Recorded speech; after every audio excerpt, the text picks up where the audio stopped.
नमस्कार दोस्तों, मैं मुकेश कुमार गुरावा आज हाजिर हूं आपके सामने कक्षा 12 का प्रथम पाठ का भाग 3 लेकर उपस्थित हुआ हूं।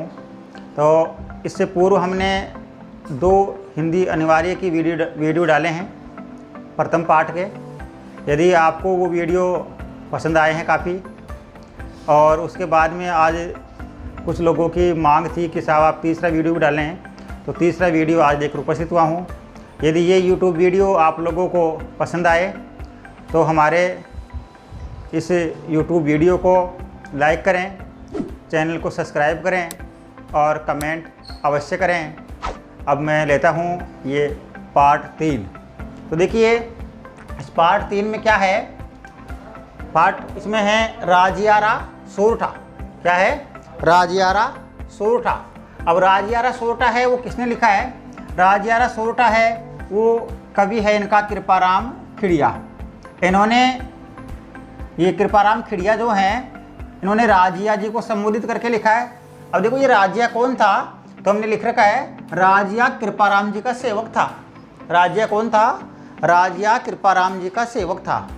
यानी राजिया क्या, एक बार क्या होता है, कृपाराम जी हैं वो बीमार पड़ जाते हैं, और जब बीमार पड़ जाते हैं तो कृपाराम जी की राजिया है वो खूब सेवा करता है, और खूब सेवा करने के बाद में ये उनसे प्रसन्न हो जाते हैं।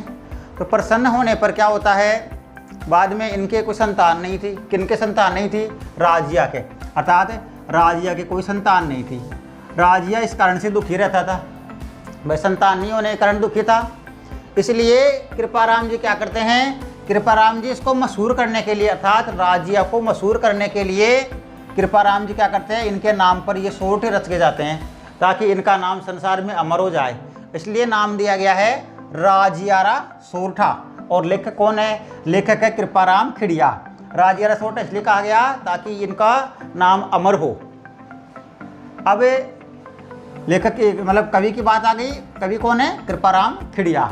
जन्म कब हुआ? कृपाराम खिड़िया का जन्म होता है 1743 ईस्वी को। मृत्यु की बात करें, इनकी मृत्यु कब हुई थी? 1883 ईस्वी को जन्म हो गया, मृत्यु हो गई। उसके बाद में देखिए इनका जन्म हुआ कहाँ पर, तो जन्म की बात करें उस समय, तत्कालीन यानी उस समय मारवाड़ राज्य में इनका जन्म होता है। कौन से गांव में? गांव की बात करें तो खराड़ी ग्राम में जन्म होता है। फिर पिता की बात करें, पिताजी कौन थे? पिताजी का नाम था जगराम खिड़िया। और भाषा की बात करें, उन्होंने अपने काव्य के अंदर कौन सी भाषा लिखी है, तो भाषा की बात की जाए तो उन्होंने भाषा लिखी है राजस्थानी। कौन सी भाषा लिखी है? राजस्थानी लिखी है। राजस्थानी के साथ में उन्होंने डिंगल पिंगल भाषा भी लिखी है। और संस्कृत के ये जानकार थे, संस्कृत के मर्मज्ञ थे, जानकार थे संस्कृत के। और देखिए ये सिक्कर के राव लक्ष्मण सिंह ने इनको क्या किया था, महाराजपुर और लच्छनपुरा गांव थे वो जागीर में दिए थे। कौन कौन से गांव जागीर में दिए थे? सिक्कर के राजा लक्ष्मण सिंह ने महाराजपुर और लच्छनपुरा गांव इनको जागीर में दिए। और ये सिक्कर के राजा देवी सिंह के पास में भी कुछ समय के लिए रहे थे। ये था इनका कुछ सामान्य परिचय। और इसके बाद में इन्होंने कुछ सोरठे लिखे हैं। उन सोरठों के बारे में मैं आपको बताता हूँ, विस्तार से बताते हैं आपको। तो देखिए सोरठा है, उपजावे अनुराग कोयल मन हरकित करे, कड़वो लागे काग रस नारा गुण राजिया। राजिया कवि ने यहाँ पर सोरठे रचे गए। तो सोरठे में क्या कहा गया है? उपजावे अनुराग। अनुराग का मतलब होता है प्रेम। अनुराग का मतलब होता है प्रेम। उपजावे अनुराग कोयल मन हरकित करे। हरकित यानी प्रसन्न। यानी दोस्तों होता क्या है, अपन जो बोलते हैं जीभ से, जो भाषा हम बोलते हैं, हमारे बोलने से ही हमारे संसार के अंदर व्यवहार बनते हैं। बोली से ही सारे काम बनते हैं और बोली से ही सारे काम बिगड़ते हैं। तो देखिए यहाँ पर क्या बताया गया है, उपजावे अनुराग। कौन? कोयल। कोयल क्या करती है? जब कोयल बोलती है तो सभी के मन में प्रेम उत्पन्न होता है कोयल के बोलने से। उपजावे अनुराग कोयल मन हरकित करे। कोयल मन हरकित करे, हरकित यानी प्रसन्न, अर्थात कोयल के बोलने से सभी का मन प्रसन्न हो जाता है। फिर क्या बताया नीचे, आगे बताया कड़वो लागे काग। काग यानी कौवा। कौवा कैसा लगता है? कौवा लगता है कड़वा। कड़वा क्यों लगता है? क्योंकि उसकी भाषा है, उसकी बोली है वो कर्कश है, इसलिए कर्कश होने के कारण कड़वो लागे काग रसना रा गुण राजिया। यानी ये रसना का मतलब होता है जीभ, रसना यानी जीभ। ये जीभ का ही गुण है कि कोयल सभी को अच्छी लगती है। ये जीभ का ही गुण है कि कोयल सभी को अच्छी लगती है, और कोयल सबको अच्छी लगती है, और काग है, कौवा है, वो किसी को अच्छा नहीं लगता है। अगला है अपने पास में काली घनी कुरूप कस्तूरी कांटा तुले शक्कर बड़ी स्वरूप रोड़ा तुले राजिया। देखिए क्या है, काली घनी कुरूप कस्तूरी कांटा तुले। कस्तूरी होती है जो मृग की नाभि में पाई जाती है, अर्थात हिरण की नाभि के अंदर पाई जाती है, और ये एक सुगंधित पदार्थ होता है। क्या? कस्तूरी। तो कहाँ पाई जाती है? मृग की नाभि के अंदर पाई जाती है, सुगंधित पदार्थ होता है। हालांकि सुगंधित पदार्थ है, महंगा भी बिकता है। तो काली घनी कुरूप, इसका रंग कैसा होता है? काला होता है। कुरूप होती है कस्तूरी, कुरूप होती है, काली होती है, लेकिन इसमें खुशबू आती है, इसलिए खुशबू आने के कारण ये महंगी होती है, सभी लोग इसको चाहते हैं। काली घनी कुरूप कस्तूरी कांटा तुले। तो कांटा यानी ये जैसे सुनार होता है, सुनार के पास आपने देखा होगा कि सोना तोलने के लिए जो कांटा होता है वो अंदर एक जगह रखा होता है। ऐसे ही ये भी क्या होता है कि उस कांटे पर तोली जाती है। और शक्कर बड़ी स्वरूप, जो शक्कर होती है, चीनी होती है, शक्कर चीनी या खांड होती है, वो चीनी है, वो कहाँ? शक्कर बड़ी स्वरूप। शक्कर का रंग कैसा होता है? सफ़ेद होता है दोस्तों। लेकिन रोड़ा तुले राज, या रोड़ा यानी पत्थर के बाटों से तोली जाती है। वो कौन से बाटों से तोली जाती है? पत्थर के बाटों से तोली जाती है। कहने का मतलब ये है कि व्यक्ति की सुंदरता यहाँ पर मायने नहीं रखती, यहाँ पर व्यक्ति के गुण मायने रखते हैं। अब बात करें यहाँ पर कि इसमें अलंकार कौन सा है, तो इसमें अलंकार की बात करें तो यहाँ पर देखिए दोस्तों, कै वर्ण की आवृत्ति हो रही है। कै कै कै 3 बार आया है, तो इसमें कै वर्ण की आवृत्ति होने से यहाँ पर अनुप्रास अलंकार माना जाता है। अनुप्रास अलंकार क्यों है? क्योंकि यहाँ पर एक ही वर्ण बार बार आया है, तो जहाँ पर एक ही वर्ण की आवृत्ति हो वहाँ पर अनुप्रास अलंकार माना जाता है। इसमें अनुप्रास अलंकार है। उसके अलावा देखिए, उसके अलावा तीसरा आया है अपने पास में सोरठा। ये दोये नहीं है, ये सोरठे हैं, ये ध्यान रखना, ये सोरठे हैं, दोये नहीं है, सोरठे। अगली है, अगला तीसरा अपने पास में आता है। देखिए तीसरा है, तीसरा सोरठे की बात कर रहे हैं। तीसरा सोरठा क्या कहता है? डूंगर जलती लाए जो वे सारो ही जगते पर जलती निज पाए रति न सूझे राजिया। इसमें कवि कृपाराम खिड़िया क्या कह रहे हैं? कवि कृपाराम खिड़िया ये कहते हैं कि डूंगर जलती लाए, अर्थात कहने का तात्पर्य है डूंगर जलती लाए यानी आग। डूंगर में यानी पहाड़ में, डूंगर यानी पहाड़, पहाड़ों पर जब आग लगती है तो वो सबको दिखती है। जो वे सारो ही जगत यानी संसार, अर्थात जब पहाड़ों पर कोई आग लगे, अर्थात ऊंचाई पर कोई आग लगे तो वो सबको दिखती है।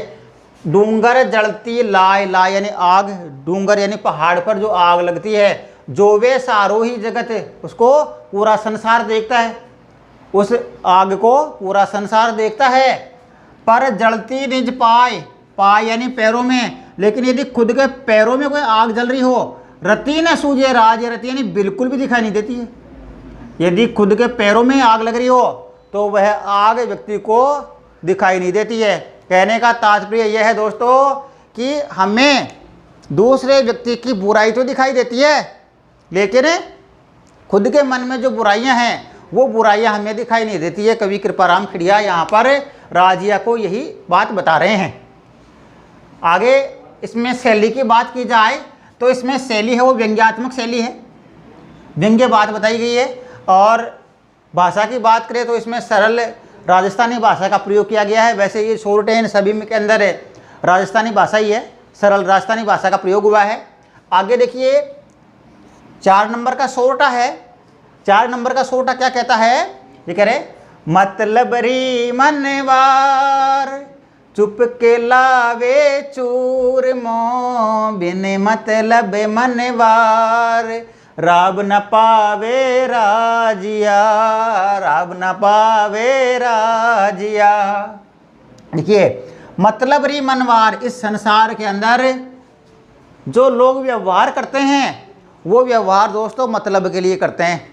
यानी कहने का मतलब यह है कि संसार के अंदर जो लोग व्यवहार रखते हैं वो मतलब के लिए रखते हैं। उनको कुछ ना कुछ स्वार्थ होता है, इसलिए वो आपसे व्यवहार रखते हैं।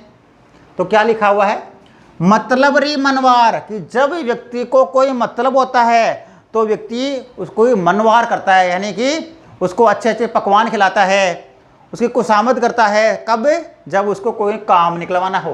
तो क्या लिखा हुआ है, मतलब री मनवार चुपके लावे चूरमो, जब व्यक्ति को कोई काम निकलवाना हो तब तो क्या करेगा, चुपके चुपके चूरमा ला के खिलाएगा, भाई ये मेरा काम कर दे।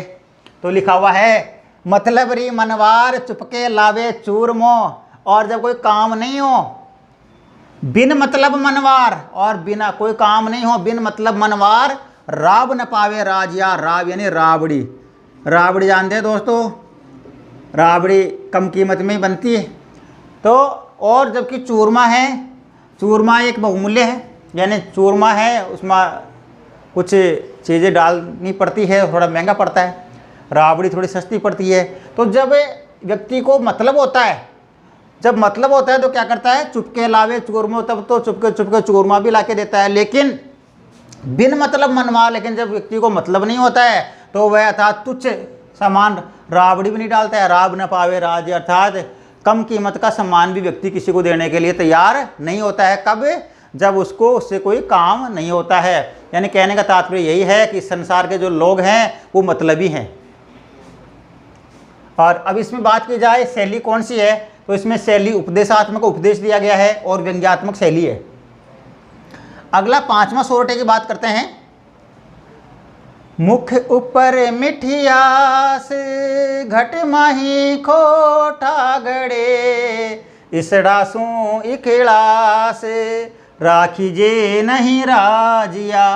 देखिए कवि कृपाराम खिड़िया राजिया को संबोधित करते हुए ये बात बता रहे हैं कि मुख ऊपर मिठियास, की कुछ लोग इस संसार के अंदर ऐसे होते हैं जो मुंह पर तो मीठी मीठी बातें करते हैं पर पीठ पीछे आपकी बुराई करते हैं। इसलिए ऐसे लोगों से सावधान रहने की बहुत ज़्यादा ज़रूरत है। राजिया कवि यही बात बता रहे हैं। क्या कह रहे हैं, कृपाराम खिड़िया क्या कह रहे हैं, राजिया को संबोधित करके बात बताई जा रही है। कह रहे हैं मुख ऊपर मिठियास, कि ऐसे व्यक्ति जो मुंह पर मीठा बोलते हैं, मुख ऊपर मिठियास, जो मुंह पर मीठा बोलते हैं, घट माही खोटा घड़े, घटमाई यानी मन के अंदर बुरी भावनाएं रखें। अगर आपका कोई ऐसा मित्र है जो मुंह पर तो बहुत मीठा मीठा बोलता है और मन के अंदर घट माही खोटा गड़े, और मन के अंदर क्या करेगा, मन के अंदर बुरी भावनाएं रखता है, तो क्या करो, इसडासु इखलास, इखलास यानी मित्रता, ऐसे लोगों से मित्रता राखीजे नहीं राजिया। राजिया कवि को संबोधित करते हुए कृपाराम खिड़िया कह रहे हैं कि हे राजिया, ऐसे लोग जो मुंह पर तो मीठी मीठी बातें करते हैं और पीठ पीछे तुम्हारी बुराई करते हैं, ऐसे लोगों से मित्रता या दोस्ती नहीं रखनी चाहिए। इसमें शैली है वो शैली उपदेशात्मक है, उपदेश दिया गया है। अगला अपने पास में 6वां सोरठा और आता है। 6वें सोरठे की बात कर लेते हैं। लिखा हुआ है साचो मित्र सचेत कहो काम न करे किसो, हरि अर्जन रे हेत रत करहा क्यों राजिया। देखिए साचो मित्र सचेत, साचो यानी सच्चा, जो सच्चा मित्र होगा, जो आपका सच्चा मित्र होगा वह आपका छोटे से छोटा काम भी करेगा। अगर सच्चा मित्र होगा तो कैसे, साचो मित्र सचेत कयो काम न करे किसो, जो आपका सच्चा मित्र होगा वह आप चाहे कोई सा भी उसको काम बता दे वह काम अवश्य पूरा करेगा। जैसे कि उदाहरण दिया गया है, हरि अर्जुन रे हेत रथ कर हाँक्यो राजिया। जब अर्जुन का रथ फंस जाता है तो अर्जुन के रथ का सारथी श्री कृष्ण भगवान खुद बनते हैं, जबकि सारथी का जो काम था वो एक तुच्छ काम था, छोटा काम था, लेकिन भगवान श्री कृष्ण अर्जुन से मित्रता थी, इसलिए अर्जुन से मित्रता निभाने के लिए ये छोटा काम भी उन्होंने किया। लिखा हुआ है हरि अर्जुन रे हेत रथ कर हाँक्यो राजिया, अर्थात भगवान श्री कृष्ण ने वो तुच्छ काम किया, छोटा काम भी किया, और छोटा काम करके क्या करा, अर्जुन के रथ को बाहर निकाला। अब इसमें सच्चे मित्र की विशेषता बताई गई है कि सच्चा मित्र क्या करता है। सच्चा मित्र कभी भी काम को छोटा बड़ा नहीं समझता है। अगर मित्र कोई काम कह देता है तो उस काम को अवश्य भी पूरा करता है। इसमें अलंकारों की बात की जाए तो इसमें अनुप्रास अलंकार है। देखो कै वर्ण की आवृत्ति हो रही है, कै वर्ण की आवृत्ति होने से अनुप्रास अलंकार है। यहाँ पर उदाहरण दिया गया है, उदाहरण के माध्यम से बात समझाई गई है, इसलिए इसमें दृष्टांत अलंकार भी है। सातवां जो सोरठा है दोस्तों, वो बहुत बहुत इम्पोर्टेंट है सभी के लिए। तो देखिए इसको भी देखते हैं अपन। हिम्मत की मत हो ये बिन हिम्मत की मत नहीं, करे न आदर को ये रद्द कागज ज्यों राजिया। देखिए दोस्तों, संसार के अंदर यदि हमें जीना है तो हमें हिम्मत रखनी होगी। कुछ लोग हिम्मत जल्दी हार जाते हैं। तो देखो दोस्तों, जो व्यक्ति जल्दी हिम्मत हार जाता है उसको संसार में कोई सम्मान नहीं मिलता है। जैसे कि हिम्मत कीमत होय, इस संसार के अंदर हिम्मत की कीमत होती है। किसकी कीमत होती है? हिम्मत कीमत होय, अर्थात हिम्मत की ही कीमत होती है। बिन हिम्मत कीमत नहीं, और बिना हिम्मत के जो व्यक्ति हिम्मत नहीं रखता उस व्यक्ति की कोई कीमत नहीं होती है। करे न आदर कोई, और जिस व्यक्ति में हिम्मत नहीं है उस व्यक्ति का कोई भी आदर नहीं करता है। करे न आदर कोई, कौन से व्यक्ति का आदर नहीं करते हैं? जिस व्यक्ति के मन में हिम्मत नहीं होती है। और उस व्यक्ति को कैसे मानते हैं? उस व्यक्ति को मानते हैं रद्द कागज। रद्द कागज मतलब रद्दी कागज। कौन सा कागज? रद्दी कागज। देखो दोस्तों, जो रद्दी कागज होता है ना, रद्दी कागज को हम क्या करते हैं, ऐसे गेंद से बना करके फेंक देते हैं रद्दी कागज को।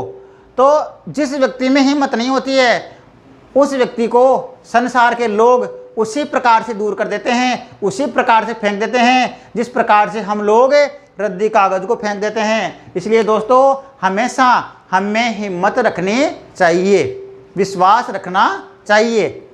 मैं आपको एक बात बताऊं, छोटी सी बात है कि देखिए, एक बार अमेरिका के जो राष्ट्रपति हैं, अमेरिका के राष्ट्रपति थे अब्राहम लिंकन। अब्राहम लिंकन की आपको थोड़ी सी कहानी बता दूं, इस पर थोड़ी आधारित इसलिए बता रहा हूं। अब्राहम लिंकन के बारे में कहा जाता है कि अब्राहम लिंकन जब कुछ बड़े हुए तो उन्होंने ये कहा अपने दोस्तों से कि मैं एक दिन अमेरिका का राष्ट्रपति बनूंगा। हालांकि अब्राहम लिंकन बहुत साधारण इंसान थे। जब ऐसी बात उन्होंने अपने दोस्तों को बताई तो उनके दोस्तों ने मजाक बनाई कि ये क्या बनेगा। अब उन्होंने कहा कि नहीं, मैं एक ना एक दिन अमेरिका का राष्ट्रपति बन के ही रहूँगा। तब दोस्तों उनकी खूब हंसी उड़ाई गई, उनके दोस्तों ने खूब हंसी उड़ाई, परिवार वालों ने खूब हंसी उड़ाई कि ये क्या बनेगा। और फिर क्या होता है, वो अमेरिका के चुनाव में दोस्तों खड़े हो जाते हैं, और खड़े हो जाते हैं तो क्या होता है, वो हार जाते हैं। तो हार गए तो उनके जो दोस्त थे वो क्या बोले आकर के, यार हम पहले कह रहे थे तेरे को, क्यों खड़ा हो रहा था। तो दोस्तों फिर भी अब्राहम लिंकन ने हार नहीं मानी, बोले कोई बात नहीं, अब की बार नहीं तो अगली बार जीतूंगा। अगली बार फिर खड़े हुए, फिर हार गए, तीसरी बार फिर खड़े हुए, फिर हार गए, चौथी बार फिर खड़े हुए, फिर हार गए। ऐसे करके दोस्तों वो 6 बार तक तो हारते ही रहे। और आसपास के जो लोग थे वो कहते रहे अरे क्यों खड़ा होता है, लेकिन उन्होंने कहा नहीं, मैंने मन में ठान रखा है कि मैं अमेरिका का राष्ट्रपति बनूंगा। और दोस्तों वो व्यक्ति 7वीं बार में अमेरिका का राष्ट्रपति बन गया। तो इसलिए कहा कि उसने हिम्मत कीमत हो, उस व्यक्ति ने हिम्मत रखी। ऐसे ही यदि संसार में आप यदि हिम्मत रखेंगे तो चाहे से मुकाम कोई सा भी हो, एक ना एक दिन दोस्तों जरूर हासिल हो जाएगा। यदि हमने ये पाठ आपको पढ़ाया कक्षा 12 में है, यदि हमारे द्वारा ये पाठ जो पढ़ाया गया है अगर आपको समझ में आए तो हमारे YouTube चैनल को सब्सक्राइब करें और मेरे वीडियो को लाइक करें, शेयर करें और कमेंट अवश्य करें।